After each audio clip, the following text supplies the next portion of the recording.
पीछे पीछे घूमती थी। पहली बार जब मैं अमेठी आई तो शायद मैं 10 साल की थी। मुझे याद है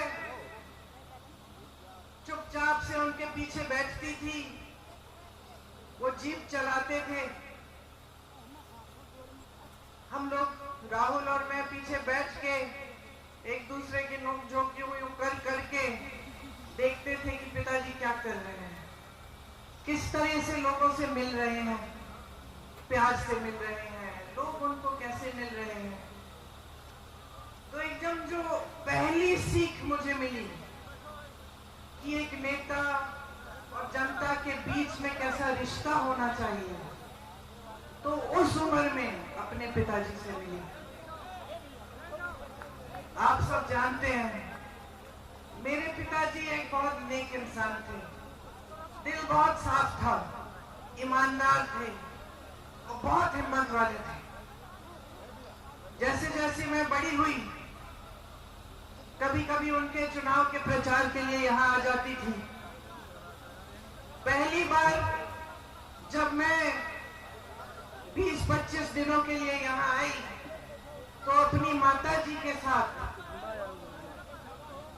उनके प्रचार में आई और यहाँ का तारपुर का जो गेस्ट हाउस था वहां पे हम लोग रहते थे। उस समय कुछ सारा साधन नहीं थे, प्रचार भी अलग तरह से होता था, गांव गांव जाते थे, मैं माता जी के पीछे पीछे जाती थी। पिताजी चुनाव जीते, प्रधानमंत्री उस समय थे,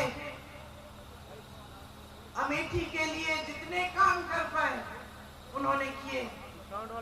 यहाँ पे बड़े बड़े उद्योग खोले, सड़कें बनाई, उस समय इंडिया मार्क 1 होता था, हर जगह इंडिया मार्क 1 लगवाया, जहाँ रास्ता नहीं था रास्ता बनवाया, जहाँ सड़क थी खड़िंजा लगवाया, खड़िंजे पे पक्का किया। बार बार आते थे, अपनी जीप में बैठ के गांव गांव जाते थे। कभी आप सबसे डांट खा लेते थे, कुछ मांग थी आपकी वो पूरी नहीं हुई थी, शायद एक सड़क या एक नलका, आप डांट भी लेते थे, प्यार से आपकी डांट सुनते थे। ये सब बातें मैंने देखी। कुछ समय बाद जब वो चुनाव, देश का जो चुनाव है वो हारे, यहां से तो जीते ही थे, तो उनके ऊपर काफी मतलब उनकी सुरक्षा की काफी ये संदेह था कि कोई कुछ करेगा उनको। उनकी माताजी की हत्या हो चुकी थी, हम सब ने बचपन में वो देखा था, वो क्षण देखा था। अब मैं 17-18 साल की थी, पिताजी के लिए प्रचार किया था। पिताजी जो बड़ा चुनाव है वो हार गए, लेकिन अमेठी से फिर भी जीते थे। सुरक्षा की बड़े सवाल थे। हफ्ते में 5 दिन व्रत रखती थी कि पिताजी सही सलामत घर आ जाए। एक बार तो मौन व्रत भी रखने लग गई। पिताजी ने कहा तुमने आज ये दिन क्यों, इतवार के दिन, उन्होंने कहा ये दिन क्यों चुना तुमने मौन होने के लिए, इसी दिन कुछ घंटे मिलते हैं तुमसे बात करने के, बाकी समय में काम करता रहता हूँ। पिताजी ने हारने के बाद मेरे ख्याल से 2 या 3 गुना काम किया होगा जितना उन्होंने जीतने के समय किया। जनता के बीच जाते थे, सद्भावना यात्रा की, रात के 4:30 बजे तक 3 बजे तक काम करते थे। मैं तब तक नहीं सोती थी जब तक उनकी चप्पल की आवाज मेरे कमरे के बाहर से गुजरती थी। मुझे सुनाई देता था कि पिताजी घर आ गए, तब नींद आती थी, घबराहट होती थी कि कोई कुछ कर ना दे। 2 साल बाद 1991 में एक फोन आया, किसी ने कहा कि पिताजी को कुछ हो गया है, पता करो। चुनाव प्रचार में गए थे, रात के शायद 10:30 या 11 बजे थे। मैं एकदम समझ गई कि कुछ बहुत बुरा हुआ है और अपनी माँ को बताने का क्यों आए यहाँ पे?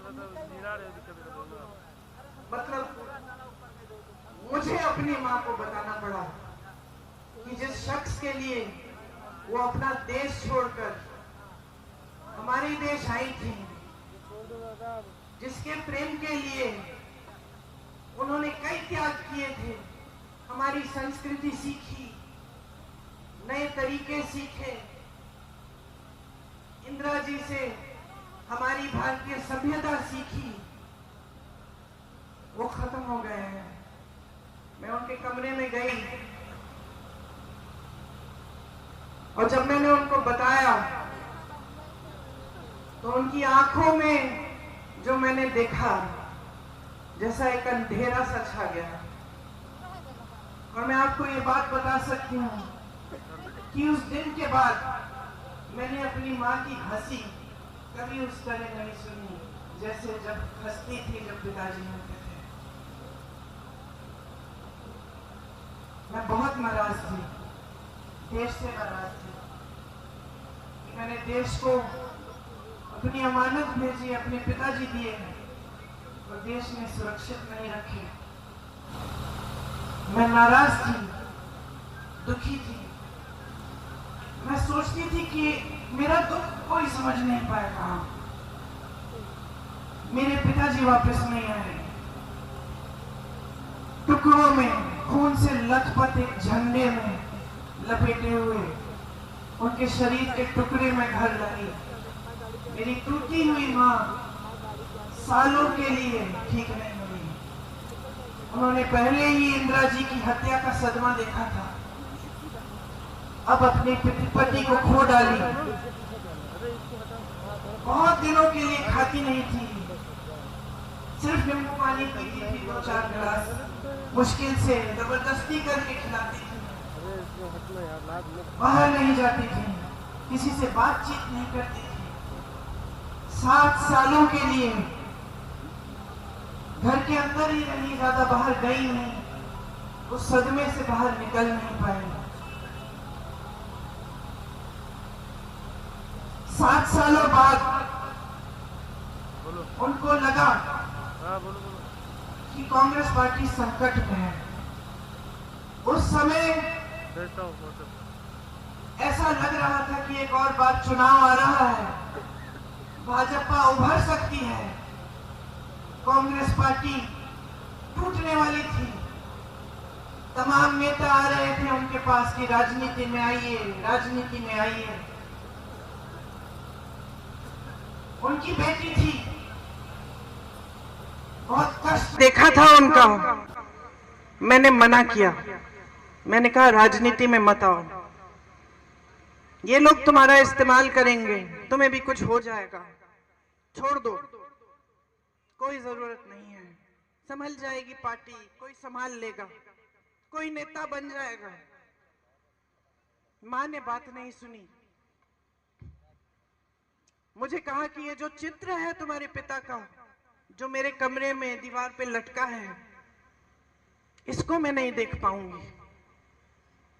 अगर आज मैं मुंह मोड़ लूंगी, पार्टी के लिए आगे नहीं बढ़ूंगी, तो मैं इनको क्या जवाब दूंगी, मैं अपने आप को क्या जवाब दूंगी। तो आगे आई